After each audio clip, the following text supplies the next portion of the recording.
So when I moved to Middle Tennessee about 16 years ago, I got introduced to a local phenomenon called the crud, okay? Have you ever heard of this stuff? It's this unspecified illness that lasts for weeks. It's kind of a flu that comes and goes, really knocks on your ass. So that's where I'm at right now. I'm not drunk. This is like a NyQuil hangover, okay?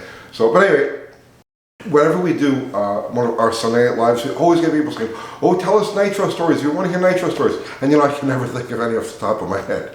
But since I'm kind of like laying around the house now and just being like lazy, I says, you know, yeah, we use this as a thumbnail on a Nitro video that we did a couple of months ago. So let me give you the story behind this thing, you know. So here's what happened with this, right? And I don't keep souvenirs, like I don't keep anything, right? I don't keep old magazines, I don't keep old race car parts, little pictures and stuff all over the house. I like to, after I'm done with something, I just kind of put it behind me and move forward. But this I held on to because it came to me, right? So here's what happened, right? Back in the middle 90s, I was bouncing around with like a dozen different fuel cars. And most of them were what were called back then leakers. It's like that's a term you don't hear anymore today because everybody who runs Nitro cars is like these rich, crazy, you know, right? But back then, there were a lot of guys that ran out of, you know, their home garages, backyards. And actually this car, I was partners with a guy who was considered a leaker on a top fuel car. And this car was run out of a backyard in New York. And in fact, the car didn't even fit in the garage. It used to hang out of the garage. So to say we were underfunded is an incredible understatement, right? Like we literally ran this car out of stuff that people would just give us. Like Austin Coil used to just bring us boxes and milk crates full of like pistons and rods and old cranks and stuff like that. And we would filter through and like just pick stuff that was usable, throw it in a car and run it. And during the season, we'd run like once a week, right, on average. And we'd hit the IHRA national events with it, and in between the IHRA national events, we would run these match races. And the match races is what paid to keep the car going, right? Because we couldn't make any money at the national events. So, to make a long story short, we take this car, we run. I don't remember which national event it was. It's irrelevant. It was down south someplace. It was an IHRA race. Might have been Darlington. But anyway. We go down there, and first round qualifying, right, on Friday morning, we roll out, right, car does burnout, sounds good, car's backing up, I'm standing on the starting line, my usual position, I'm watching, and the car goes out about 100 feet, okay, and the input shaft snaps. The input shaft is the part that connects the clutch to the rest of the, you know, the drivetrain. It snaps. So when that happens, the motor instantly goes to like uncountable RPM. In an instant, before you can blink an eye, it pops the blower, it blows every gasket out of the motor. It got ball of fire, right?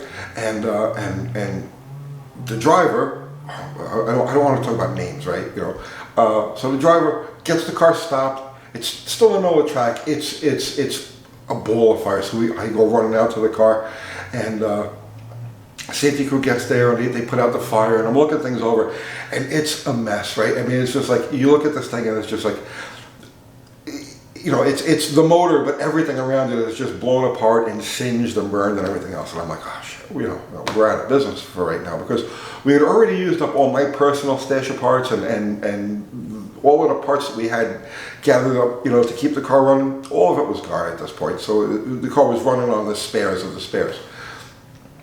So I pal out with my partner, and I'm like, hey man, I mean, you know, we got to call, we had a match race in Michigan the following Saturday.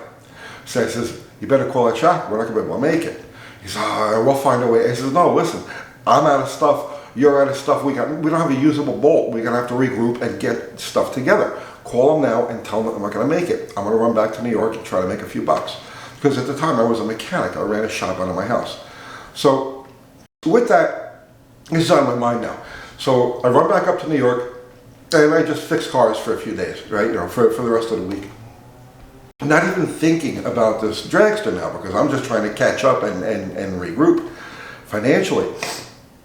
So the following Saturday morning, early in the morning, it's like 7 o'clock in the morning, I get a phone call. It's my partner. He says, where are you? I says, I'm home. Where are you? He says, I'm in Michigan. at this track.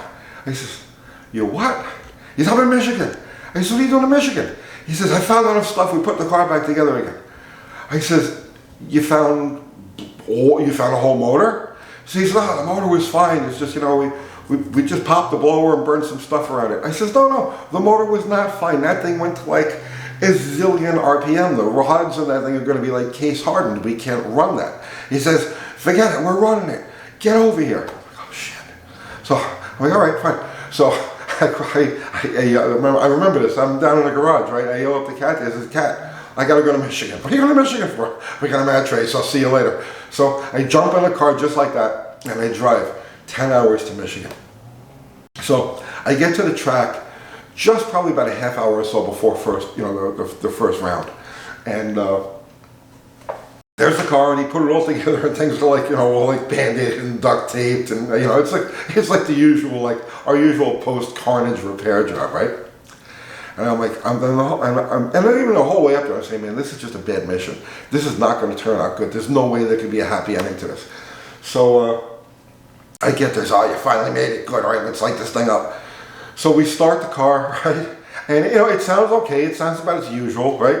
And it's a match race, so like I'm not worried what kind of numbers it's going to make. We just need to get from point A to point B and we'll get paid.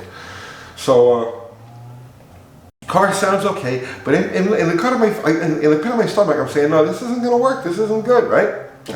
So they call us out to make our first round, and light the car, does the burnout, right? I take my usual spot on the starting line, and I'm watching, and tree goes green, he leaves, car goes 100 feet, and then it was the most amazing explosion I've ever seen in my life, okay? This thing just mushroom clouded. It exploded with a fury of like 1,000 suns, okay?